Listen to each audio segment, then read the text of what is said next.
If you guys are interested in taking off your fenders, there are a total of 8 bolts. You have to remove some stuff to access some of them. You got one on the front down here, one here, one here, one here underneath the corner of the windshield cowl piece, one underneath this plastic piece, one behind the door over here, and 2 down here at the bottom behind the side skirt. So you will have to pop the front of the side skirt off in order to access those.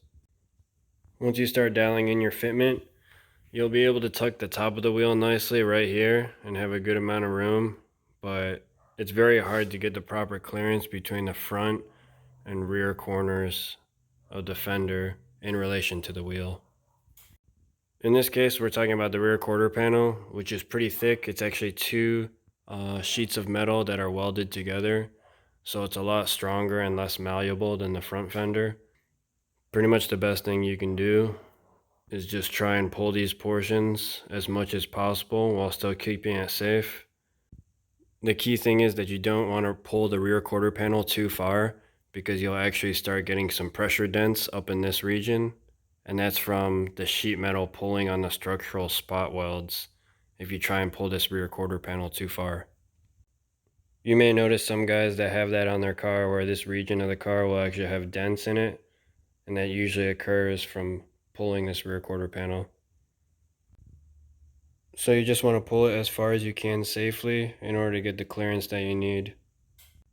For the front fenders, you're going to run into similar clearancing issues where the top of the wheel will be alright, but the front and rear corners of the fender are going to be very close to the tire.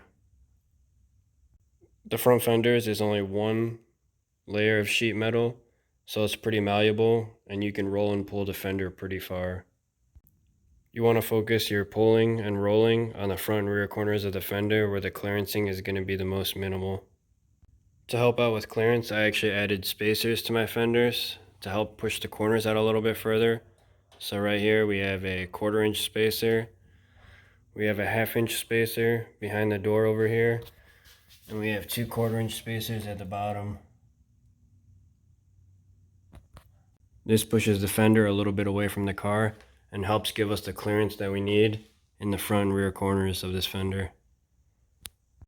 Here's the 1/2 inch spacer behind the door. So we're still making a couple tweaks to the fitment. One of the things I actually ended up doing was putting a 1/2 inch spacer in the front and a 1/4 inch in the back, because that helped this fitment of the body panels line up a little bit better. What we're going to do now is use this Parts Shop Max fender roller to see if we can pull this fender a little bit further.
So once you guys start going lower, you'll have to remove your fender liner, and then you can start hammering some of this frame stuff out of the way.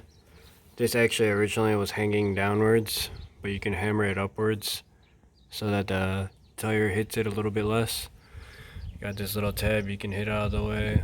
And also for this wiring harness and the hood release cable, you can zip tie it up higher so that it's out of the way. That's what I did. So even though I pulled this fender, this front corner is not really going out as far as I want it to. As you can see, it's still coming back in. So what we're going to try and do is actually cut along this line here and then see if we can bend this corner out so that we get better wheel clearance. So we were able to cut and pull this corner out a little bit. We chipped the paint a little bit, so put some touch-up paint on there, but we now have way more clearance between that corner and the tire. This side hasn't been done yet. As you can see, I can't even fit my hand in there. So we're going to go ahead and do the same thing on this side. We threw the bumper on to do some test fitment. Looks like everything lines up decently. Anything that doesn't line up, we should be able to fix a little bit with the headlight brackets and the headlights. Here's the corner of the fender pulled out. Everything came out pretty nice.